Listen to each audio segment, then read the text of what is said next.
supposed to feel.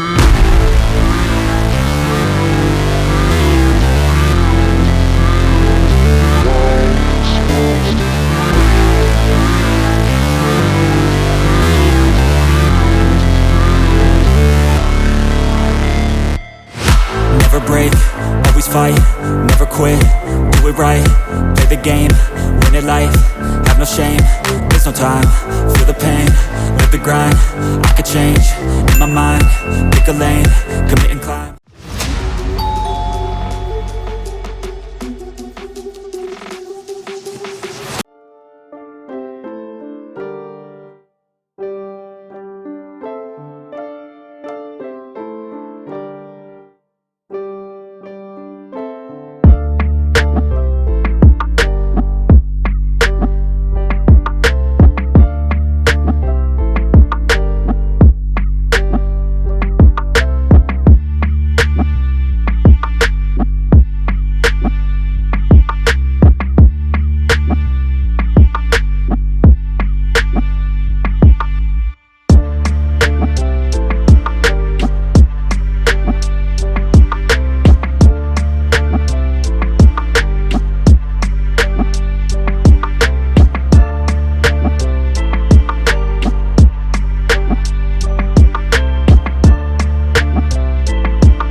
Sometimes I get so mad, there's no controlling me. My thoughts get so bad, I'm like, I might grab a bat, I don't know. My wrath, my blood boils over like, oh God, here goes. I lost all feeling.